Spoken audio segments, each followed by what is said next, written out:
Welcome to the Chris&Teena Johnson Project.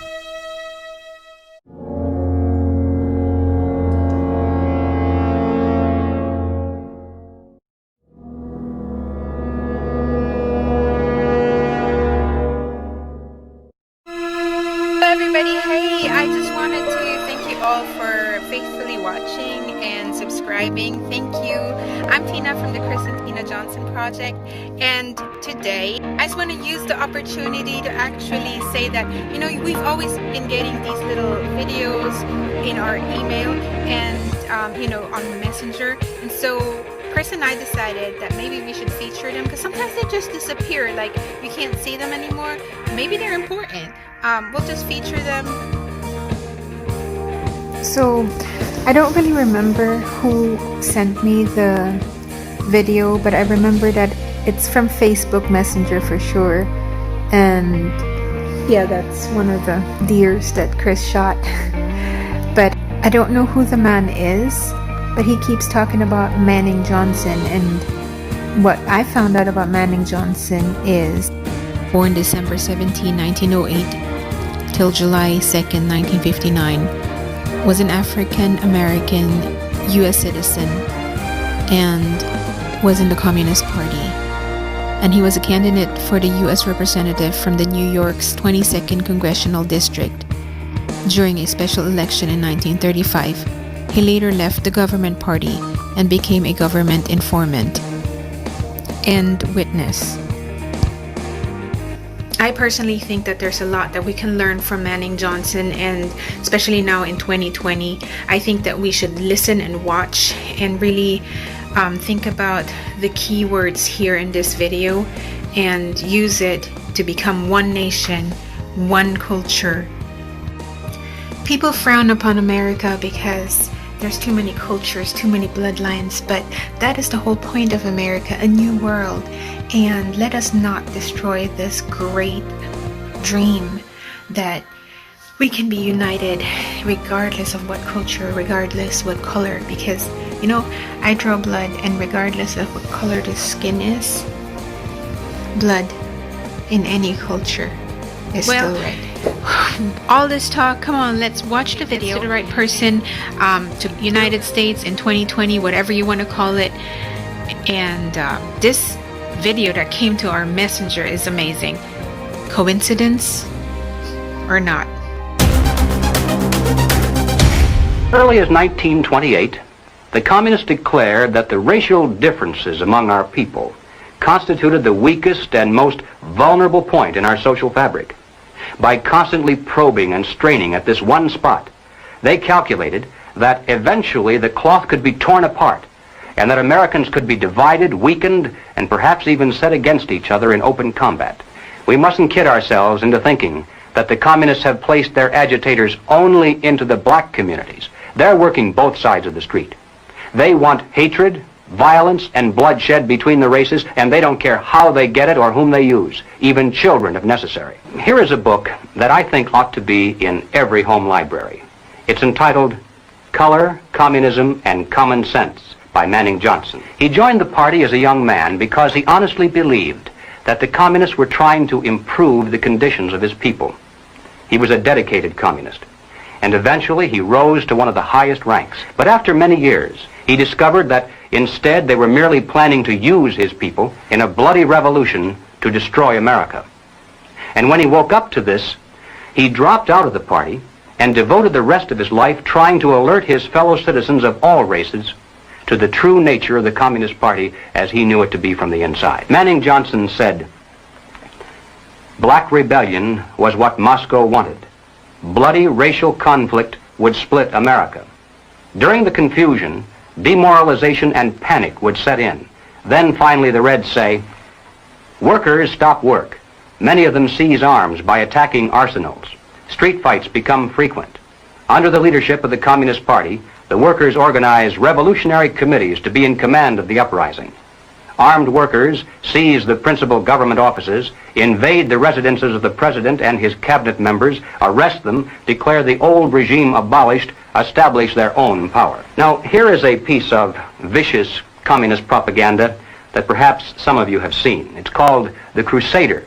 It's written by Robert F. Williams, one of the organizers of the Revolutionary Action Movement. In this issue of The Crusader, the communists call not only for extensive chaos within the cities, but for putting to the torch every village, every forest, every field, and every barn. The plan is for raging fires from one city to the next. The reason? Well, first, there's the value of sheer destruction. Secondly, it would force us to deploy our defenses and rescue units over the widest possible area. The communists point out that as long as our police and National Guard remain concentrated, they're invincible.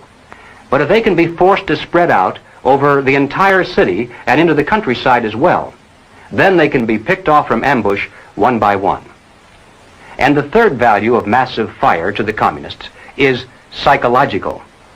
The average American, they say, soft and decadent, when he sees billows of black smoke rising from one horizon to the other, when at night the only light he has to see by is the flickering red from flames leaping into the sky, he'll become paralyzed with fear and panic. He'll run away and hide and do nothing to interfere with the guerrilla bands as they strike at the community's power centers.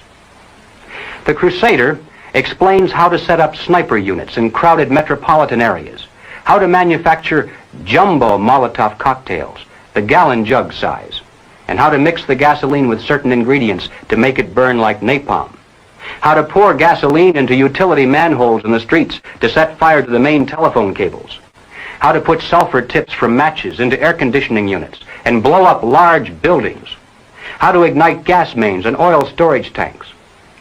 It explains how radio-controlled model airplanes can be used to fly explosive charges over heavily guarded fences into gasoline storage areas or munition stockpiles. It even calls for infiltration into the National Guard units, revolutionaries posing as non-militants for the purpose of getting free military training and for gaining access to critical military supplies and heavy weapons. And then, finally, Robert Williams says this: any all-out minority revolution must create a state of crisis wherein almost all of the male population would be forced to remain in their homes to protect their property and families. The middle class is very large, but it is not accustomed to deprivation and terror. Because of its affluence, it has waxed soft. It has no stomach for massive fire, blood, and violence. The motive force behind its life drive is its endless pursuit of prestige, conspicuous consumption, and sensual pleasure. A few years of violent, sporadic, and highly destructive uprisings will set the stage for the grand finale. After the stage is properly set through protracted struggle, America could be brought to her knees in 90 days of highly organized, fierce fighting, sabotage, and massive firestorm. Ladies and gentlemen, the plans and preparations for a communist revolution of force and violence are far advanced. The organization behind these preparations has almost unlimited financial resources, and it provides both training and leadership based upon years of experience in many other countries. Our enemies are deadly serious about their task, and it's nothing short of national suicide for us to continue to ignore their plans and their progress. The violent revolution becomes of primary value to the communists to the extent to which it can be used to condition the masses psychologically to accept the non-violent revolution, which is offered supposedly as the only alternative. Hoping to avoid further violence and bloodshed, the public is to be pressured into accepting measures that will move the country gradually and legally toward communism, but without calling it that. The strategy of the proletarian revolution calls for the quiet conversion of our government into a communist regime, but under the banner of socialism. Well, what is socialism? All right, let's define it.